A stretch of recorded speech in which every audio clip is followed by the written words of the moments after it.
Justice कौन सा party? आइए प्लीज।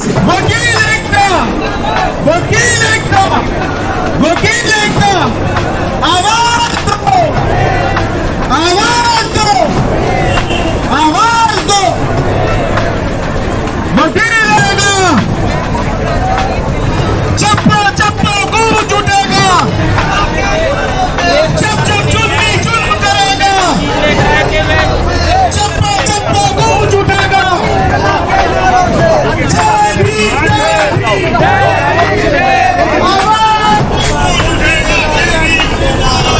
वकीलों पे हमला, वकीलों पे हमला, वकीलों पे हमला।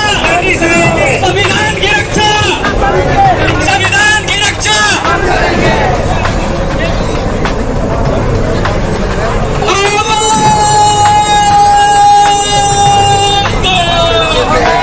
हमारे साथ भानु प्रताप जी हैं, सुप्रीम कोर्ट के वरिष्ठ वकील, और आज जब वकीलों की न्याय की बात है तो वकीलों की न्याय के बात के लिए भी भानु प्रताप जी यहाँ मार्च में शामिल हुए हैं। इनसे बात करते हैं कि हमारे देश में सुरक्षित कौन है इस समय पे? क्या किसान, क्या स्टूडेंट, पत्रकार, वकील, कौन सुरक्षित है? कोई सुरक्षित नहीं है। जो सुरक्षित अपने आप को समझा बैठा है वो भूल कर रहा है।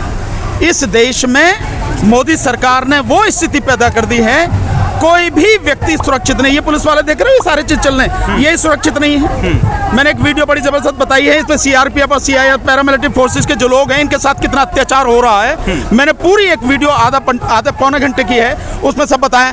कोई सुरक्षित नहीं है। अदालत सुरक्षित है, ये सुप्रीम कोर्ट, हम यही इससे मांगने आए हैं, ये सुरक्षित नहीं है। जब कोर्ट सुरक्षित नहीं है, खुद पुलिस प्रशासन सुरक्षित नहीं है, फोर्स सुरक्षित नहीं है, आम आदमी की तो बात ही छोड़ दी, और जब वकीलों पे हमला होने लगे तो फिर अंदाजा लगा सकते हैं कि कौन सुरक्षित है।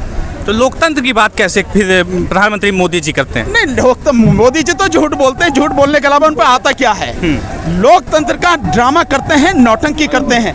जिस व्यक्ति ने अपनी पार्टी में ही लोकतंत्र को खत्म कर दिया हो, जिस व्यक्ति ने संसद में ही लोकतंत्र को खत्म कर दिया हो, उसके मुंह से लोकतंत्र की बातें वाकई में लोकतंत्र को गाली देने जैसी हैं, अच्छी नहीं लगती हैं।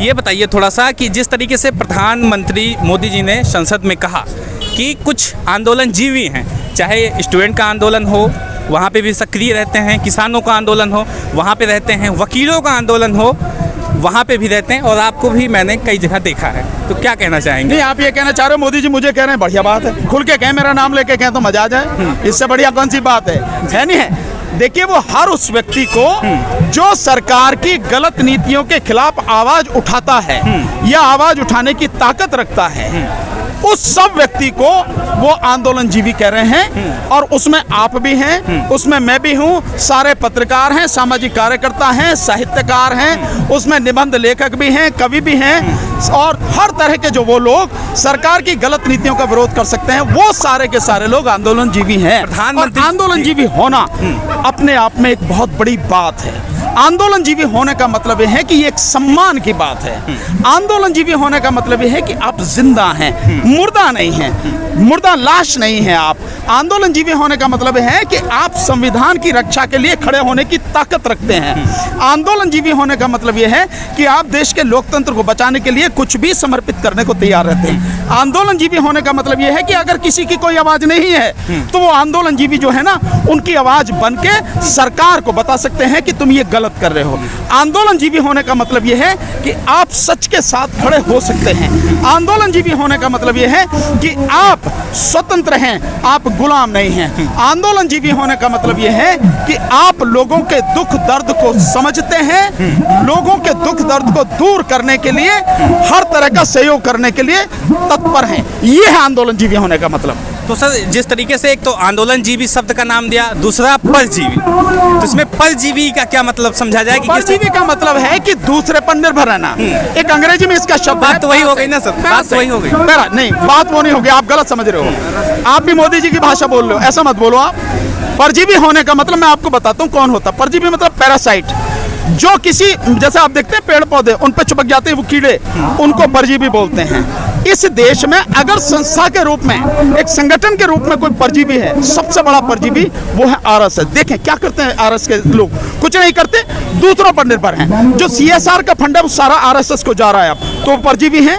और अगर व्यक्तिगत रूप से किसी को देखोगे तो वो है प्रधानमंत्री नरेंद्र मोदी। उनसे बड़ा परजीवी कोई नहीं है आज की तारीख में। वो झूठ फैलाना हो तो गोदी मीडिया जो उनका है उस पर निर्भर है, यानी परजीवी है, दूसरे पर निर्भर है। उनको इलेक्शन जीतना हो तो बेईमान इलेक्शन कमीशन है उनके पास में और ईवीएम मशीन है, उस पर निर्भर हैं। बैलेट पेपर से चुनाव नहीं करा सकते, वो उनकी हिम्मत नहीं है, इसलिए वो परजीवी हैं मोदी जी। और इसके अलावा मोदी जी जो हैं इस देश में जो ये कानून लेके आए हैं, ये कानून यहाँ का नहीं है जिसे लेके आए हैं। जो किसान कानून ये भी बाहर के हैं, बाहर के कानूनों पर आप निर्भर हैं, परजीवी हैं आप, ठीक है ना। इसके लिए एक और शब्द उन्होंने इस्तेमाल किया था, फॉरेन डिस्ट्रक्टिव आइडियोलॉजी। तो foreign destructive ideology, Modi ji अनपढ़ आदमी, उन्हें पता तो है नहीं कुछ भी। उनसे ये पूछो ये कानून लेके आए कि ये यहाँ पैदा हुए थे, ये भारत में पैदा हुए थे, ये विदेश के हैं कानून, ये अमेरिका से लाए हैं आप कानून, ये यूरोप से लेके आए हैं, ये वो हैं। तो फॉरेन डिस्ट्रक्टिव जो आइडियोलॉजी है आप लेकर आए विदेशों से, इस पूरे देश को बर्बाद करने के लिए इस देश के किसानों पर जबरदस्ती थोप रहे हैं। तो परजीवी मोदी जी हैं। इस देश में इतना बड़ा पैसा उन पर खर्च होता है, 15 एकड़ की जो जमीन में, उसमें जो 6 कोठियां हैं जिनका पीएम हाउस बनाएगा उसमें रहते हैं, 1000 लोग उनकी सेवा में रहते हैं, 2000 करोड़ रुपया सालाना का लगभग उन पर खर्च होता है, 2 लाख रुपए प्रति मिनट उनके प्रचार पर खर्च होता है। इससे बड़ा कोई परजीवी होगा? देश की खून पसीने की गाड़ी कमाई पर जिंदा है, ये है परजीवी होना। ये समझ में उनको नहीं आता, पर आप समझाओ उनको, इसको कहते हैं परजीवी होना। 20,000 करोड़ के 2 जहाज लेके आए अपनी मौज मस्ती के लिए, ये है परजीवी होना। 20,000 करोड़ जबरदस्ती संसद और उसके आसपास का पूरा इलाका उसे बना रहे, ये है परजीवी होना। सर, जो वकीलों की एक जमात होती है लोगों की न्याय की लड़ाई लड़ती है, और आज संकट वकीलों पे है, तो आप कैसे लड़ाई लड़ेंगे? आप लोग भाई अपनी लड़ाई लड़ रहे हैं प्रजातांत्रिक तरीके से, लोकतांत्रिक तरीके से, संवैधानिक तरीके से लड़ रहे हैं। और भाई हमारे लिए तो कोई भी है तो चीफ जस्टिस ऑफ इंडिया जो संविधान के रक्षक हैं, जो सुप्रीम कोर्ट संविधान के संरक्षक है, हम उसके सामने आए अपनी बात कहने के लिए आए हैं। तो हमारा आंदोलन करने का तरीका है लोकतांत्रिक तरीके से लड़ेंगे। ये सरासर लीगल फैटर्निटी का इंसल्ट है। सर आपको मिलने नहीं देगा सीजे? नहीं, only capacity। सुनिए, जहाँ डाक डालते हैं वहाँ तक हमें ले गए पुलिस और वहाँ डाक डालने को बोला। ये क्या है? तो इसीलिए मैं उच्चतम न्यायालय के जजेस, जो मेरे दोस्त का बेटा है वो चीफ जस्टिस, उसके पिताजी मेरे दोस्त थे, उनको मैं बोलता हूँ कि अभी मार्च में तुम भी रिटायर होने वाले हो, तो ये जो इतना कुर्सी का गरूर है वो थोड़ा ये ठीक नहीं है। और मैं आपके तरफ से, सबके तरफ से उच्चतम न्यायालय को सलाह देना चाहता हूँ, जजेस को, कि कुर्सी हमेशा के लिए नहीं होती। आपने डाक में ये हजारों वकीलों का जो निवेदन था वो डाक में डालने को बोल दिया है, तो ये सब लीगल फैटर्निटी का अपमान है, मेरा नहीं है।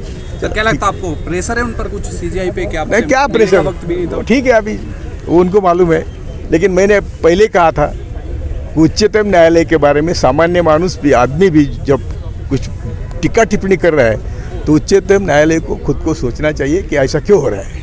ये सिर्फ मोदी रेजिम में इतना हुआ है ना, तो ये तो उन्होंने सिद्ध कर दिया आज। सर जब वकीलों की नहीं सुनी जा रही जुडिशरी में, तो आवाम का क्या होगा, जनता का? वही तो सब जज की नहीं सुनी जा रही है। वही तो दुनिया कह रही है, मैं थोड़ा कह रहा हूँ। और यही तो इसके लिए तो मैं बोला था कि उच्चतम न्यायालय हमारे माता पिता ईश्वर के समान है, लेकिन वो ईश्वर बनने के तैयार नहीं है, वो आदमी भी बनने को तैयार नहीं है। जय भारत। इस खबर को अभी लाइक करें, शेयर करें, अभी चैनल को सब्सक्राइब करें और घंटी जरूर दबाएं।